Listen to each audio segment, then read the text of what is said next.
நம்முடைய முதலமைச்சர் அண்ணன் தளபதி அவர்கள் தொடர்ந்து ஒன்றியத்திலே இருக்கக்கூடிய பாஜக ஆட்சியின் கொடுமைகளை, அவர்கள் தொடர்ந்து ஜனநாயகத்தை நசுக்க நினைக்கக்கூடிய அந்த பொழுதுகளில் அதற்கு எதிராக எழக்கூடிய முதல் குரலாக இருப்பது நம்முடைய முதலமைச்சர் அண்ணன் தளபதி அவர்களுடைய குரலாகத்தான் இருக்கிறது. மத்தியிலே இருக்கக்கூடியவர்கள் எந்த சந்தர்ப்பத்தையும் விட்டுவிடாமல்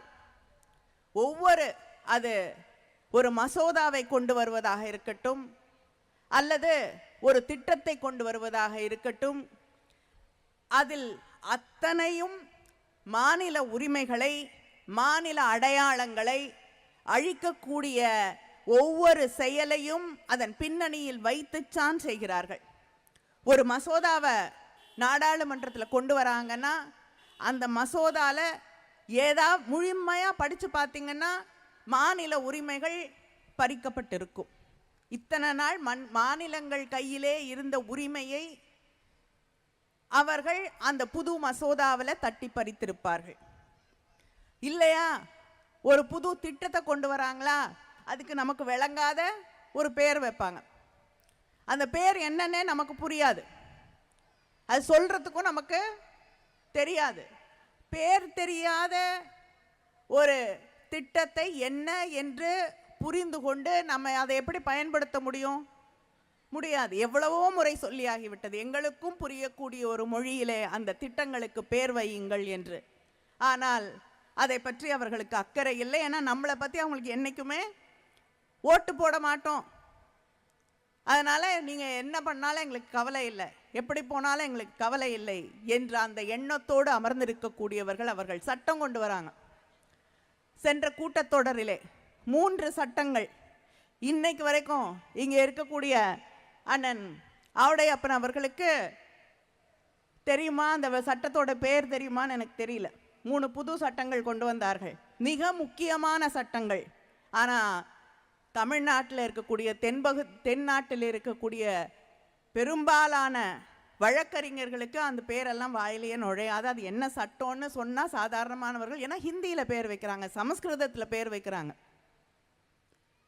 இப்படி மாநில உரிமைகள், மாநிலத்தின் அடையாளங்கள், நம்முடைய சுயமரியாதை, இவற்றை கேள்வி கேட்கக்கூடிய வகையிலே ஒவ்வொரு நாளும் செயல்பட்டு கொண்டிருக்கக்கூடிய ஆட்சிதான் மத்தியிலே இருக்கக்கூடிய ஒன்றிய பாஜக ஆட்சி என்பதை நான் புரிந்து கொள்ள வேண்டும். ஆனால் பிரதமர் திருக்குறள் சொல்லுவார், அது திருக்குறளா இல்லையான்னு புரிஞ்சுக்கிறதே கஷ்டம். திருக்குறள் சொல்லுவார், வெளிநாடுகளுக்கு போகும்பொழுது கூட திருக்குறள் சொல்லுவார், பெருமையாக சொல்லுவார். தமிழ் மிக பழமையான மொழி. பிஜேபியில் இருக்கக்கூடியவர்கள் கேட்பார்கள், எங்க பிரதமரே சொல்றாரு தமிழ் பழமையான மொழி. பிரதமர் சொல்ல வேண்டாம், எங்களுக்கே தெரியும் தமிழை போல பழமையான மொழி வேறு எதுவும் இல்லை. அதை சொல்றதுக்கு நீங்க வேண்டாம். நாம் கேட்க வேண்டிய ஒரே கேள்வி, சமஸ்கிருதத்துக்கு ஹிந்திக்கு எவ்வளோ காசு கொடுக்குறீங்க, தமிழுக்கு எவ்வளவு தருகிறீர்கள்? அவர்கள் சமஸ்கிருதத்துக்கும் ஹிந்திக்கும் அள்ளி அள்ளி கொடுக்கிறார்கள், தமிழுக்கு கிள்ளி கூட கொடுப்பதில்லை. மிக பழமையான மொழின்னு கொண்டாடுறாருன்றாங்களே பிரதமர், அந்த மொழியை வளர்ப்பதற்கு, அந்த மொழியை மக்களிடம் எடுத்து செல்வதற்கு, அந்த மொழிக்காக என்ன செய்கிறாங்கன்னா ஒன்றும் கிடையாது.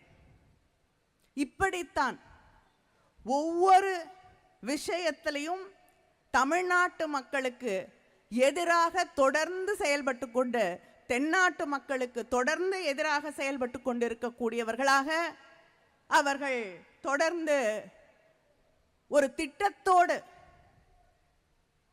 தெற்கை அவர்கள் கட்டுக்குள் கொண்டு வந்து விட வேண்டும். தென் மாநிலங்களை எல்லாம் அவர்கள் சொல்லுவதற்கெல்லாம் தலையாட்டக்கூடிய பொம்மைகளாக மாற்றிவிட வேண்டும் என்ற அந்த எண்ணத்தோடு அவர்கள் செயல்பட்டு கொண்டிருக்கிறார்கள்.